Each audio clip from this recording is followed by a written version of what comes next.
How's it going, everybody? This is S3Tide coming at you once again for a Week 4 of college football prediction video. I'm not sure if I'm going to have a picture of Lou Holtz on the screen again. I'm going to try to find one, but I'm uploading a video right now to YouTube, which is going to be the Week 3 recap. If you haven't seen it already and you're watching this, go ahead and go click and find that. But I'm not sure if I'm going to find a picture of Lou Holtz, but if I don't, I'm sorry. I gotta have a picture of Lou Holtz. I gotta find one. But moving on to my predictions for Week 4. The first game is gonna be on Thursday at 7 p.m. Central Time, 8 p.m. Eastern. North Carolina State at Cincinnati on ESPN Primetime. I hate North Carolina State because they ended South Alabama's streak of not losing in their program's history. And South Alabama actually gave up a fight. They have like 5 or 6 sacks, which kind of surprised me, which leads me to believe that North Carolina State does not have a great does not have great pass protection. And when you give up 6 sacks to a team that's never played at FBS school before, that is not good. And I believe Cincinnati's going to take advantage of that. It's at Cincinnati in Bearcat Stadium, I believe they call it. They still have Zach Caleros at quarterback. They're always gonna have a dangerous offense there at Cincinnati. Butch Jones is the coach. Used to coach Central Michigan. I believe Cincinnati will take this one, 31-21 over North Carolina State. On Friday, I had this as an upset. I have a lot of upsets this week, so be looking forward to that. First, I have Central Florida over BYU. This is because Central Florida has been playing great this year. They beat Boston College 31-3 in Week 2, but then they slipped up last week and lost 17-10 against Florida International. But honestly, Florida International was not a team to look down on either. They have a great offense, one of the best players in the country in T.Y. Hilton at Florida International. So I wouldn't look down too much on that loss of Florida International if you're Central Florida. BYU has been playing real close this year. They beat Ole Miss in Week 1, which proved out to be not too big of a win last week when Ole Miss lost to Vanderbilt. They came close to beating Texas in Week 2, and then last week they let me down because I predicted them to beat Utah, and they got smashed 54-10. It's at BYU, but I believe Central Florida's going to be all hyped up because they're going to be playing a team like BYU at BYU. It's a pretty big stadium. Central Florida's going to be looking to rebound. I still believe BYU might be overlooking this game, and it might still be down against their because of the last loss last week against Utah. It was like 54 I believe it was 54-10. But I do believe Central Florida pulls the upset and wins pretty comfortably, 24-14 over BYU. Moving on to Saturday, the first game of the day. You know what? I have another upset. At San Diego State at Michigan. Michigan's number 22 in the country right now. They didn't have much of a problem last week against Eastern Michigan. They won like 44-3. They won that Week 2 game against Notre Dame, which is pretty crazy. And the offense didn't look too bad in that game. They looked mediocre leading up to the fourth quarter. They're having problems installing that West Coast offense with Denard Robinson at quarterback, and San Diego State's a team with a pretty good offense. They have Ryan Lindley at quarterback. He's a great quarterback, an NFL prospect. They're undefeated in the season. Both teams are undefeated. I think Michigan's gonna be looking ahead to next week's game, and I do believe San Diego State pulls the upset somehow in a very close game, 31-28. Honestly, I have a lot of upsets this week, so hopefully I'll get one of these right. Next game, North Carolina at 25 Georgia Tech. It's at Georgia Tech. It's going to be the first game on ESPN after College Game Day. North Carolina had a close game last week. Georgia Tech blew out Kansas, and by blew out I mean like 8 million to nothing. Or it was more like 66 to like 25 over Kansas. Georgia Tech's always going to have that great offense with Paul Johnson. When you're running that option, you always have a chance to win because if your option offense is working, you eat clock and your defense doesn't have to be particularly great because the offense on the field most of the game, and I just saw that my lanyard is messed up. Sorry about that. North Carolina's a team loaded with a bunch of young talent. But with all that said, I do believe Georgia Tech wins 31-24 over North Carolina. Moving on, let's see. Next game, Notre Dame at Pittsburgh. Pittsburgh lost last week in a close one against Iowa. And Notre Dame, I think they're going to find the groove from now on to the end of the season with Tommy Rees starting at quarterback. I think it was a huge mistake, and Brian Kelly knows it, to start Dane Chris those first few games, because they've seen what it's done to them. And now they have Tommy Rees starting, and they blew out Michigan State, which was one of the top-ranked teams in the country, like 13th in the country or so, and they won like 34-13, I believe the final score was. So I believe Notre Dame shouldn't have a problem this week, even though they're playing at Pittsburgh. It's not a great environment because it's at the Steelers Stadium, and I personally don't believe I don't feel like it's a right college environment when you're playing not at your own stadium. Like my local team, with the local team South Alabama, they're playing at Lad People Stadium, which is the home of the Senior Bowl, and the home of the GMAC Bowl.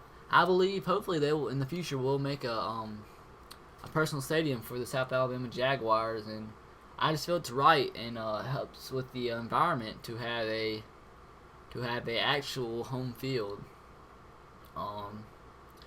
So home environment in that game isn't too much of a factor. So I believe Notre Dame wins 34-20 over Pittsburgh. Moving on, Georgia at Ole Miss. Georgia has 2 losses on the year. The first win came last week against Coastal Carolina and their crazy meow coach. Ole Miss got blew out last week by Vanderbilt 30-7. That came at everybody's total surprise. Georgia, first SEC game of the season. I don't believe they should have a problem. Ole Miss is now at the bottom of the pack of the SEC, right below Vanderbilt and Kentucky. Ole Miss, they're just going to have some problems this year. Don't be surprised if Houston Nuggets fired later on in the season if they don't pick it up. I believe Georgia wins 24-10 over Ole Miss. Moving on to the next game, Arkansas at Alabama. I might have a separate analysis video for this. As an Alabama fan, this game really does scare me. Because Arkansas always has a dangerous offense with Bobby Petrino at head coach. Tyler Wilson's a great quarterback. Later in the season, everybody's going to know his name. He's as good as Ryan Mallett, just to let you know. The big key for Alabama is how AJ McCarron plays in his first SEC game. And honestly, that's going to be the key factor in all the games, is how, one of two things, how AJ plays or how the offensive line does block in that game for either Trent Richardson, Eddie Lacy, or Jawson Fowler, whichever one's running the ball, because they all can do it in a great fashion. Another key for Alabama is, I don't want to get too much into depth in this game, but their secondary has to create turnovers. They have had so many drops this season. Couldn't even count on my feet and my hands how many drops they've had in the last few games. It would take even my hands, my toes, and my individual eyebrows to count how many drops they've had. That's going to be a key because Tyler Wilson's going to be throwing it around. I'm probably going to do a separate analysis video for this. I don't want to drag it on too long. But as an Alabama fan, I believe it's going to be close, but I do believe we pull out the victory 24-17 over Arkansas. Next game, Oklahoma State at Texas A&M. Oklahoma has the probably the best quarterback wide receiver duo in the country in Brandon Weeden and Justin Blackman, who won the Biletnikoff last year. Texas A&M has a great team this year. But I do believe Oklahoma State put up the victory. Pretty close game, I believe. It's at Texas A&M. Great environment, Kyle Field. But I still believe Oklahoma State put up the victory 38-34. Here's another upset for you. Florida State at Clemson. Clemson's coming off the big victory against Auburn. Probably Dabo Swinney's probably his biggest victory as a head coach so far for Clemson. Florida State's coming off a disappointing loss I'm not sure of E.J. Manuel's status because he got hurt in the Oklahoma game. They're going to be depressed. Not necessarily depressed, but low after the loss to Oklahoma. It's at Death Valley, going to be a crazy environment. 2:30 kickoff on ESPN. I believe Clemson wins in a close fashion. It depends how Taj Boyd does. If he has another great game like he did against Auburn, but Florida State's defense and Auburn's defense are completely opposites. Auburn's is completely trash, to be honest, and Florida State's is one of the best in the country. But I do believe Clemson pulls out the victory somehow, 22-17 over Florida State. Next game, I just want to throw this in here. This is a complete homer pick. I think I said Hummer. South Alabama at Kent State. South Alabama had their first FBS game last week against North Carolina State. They battled. They had like 5 or 6 sacks. They lost like 35-13, but they had their opportunities. Now they know how it feels to play at a FBS, play against FBS opponent. And it was pretty tough because North Carolina State is a BCS team and actually pretty decent. And I do believe South Alabama pulls out the upset against Kent State this week. I don't know how. I really don't know how, but I do believe they do. I believe they will win 22-17, and that's exactly what I just said about the last game, but just don't hold me to that. I believe they win 20-17 over Kent State. This video is dragging on for a long time. I'm sorry about that, but moving on. Vanderbilt at South Carolina. Vanderbilt's coming off the big win over Ole Miss, 30-7. Probably James Franklin's best win so far as head coach for the Commodores. South Carolina, they're playing at home. Had the scare last week against Navy, but I believe Vanderbilt's going to put up a fight, but I don't believe there's going to be an upset here. I believe South Carolina will win 21-13. Vanderbilt has a pretty decent defense, but their offense is just a complete mess. They got lucky last game because they had a bunch of turnovers. Well, not necessarily lucky, but, you know. Next game, Florida at Kentucky. Kentucky has a atrocious offense this year. Defense isn't too bad, but Florida, one of the better teams in the SEC. I believe they shouldn't have a problem. I believe Florida will roll in this game 35-10. Next game, I just wanted to mention this game, Auburn. Florida Atlantic at Auburn.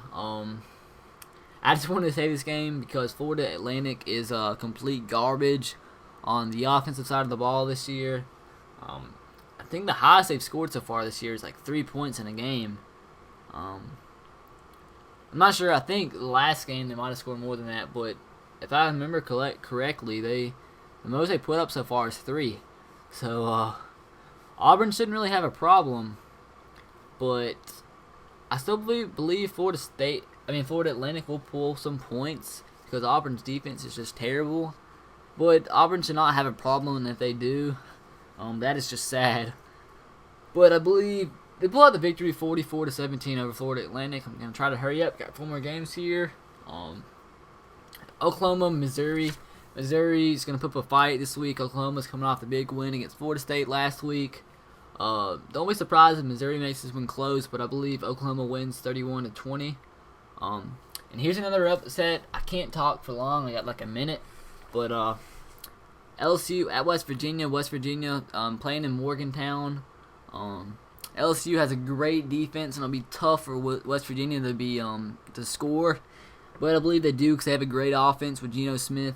It all depends how West Virginia plays on defense. If they can hold the running back to minimum gain and create some turnovers. Jarrett Lee playing quarterback has been turnover prone in his career.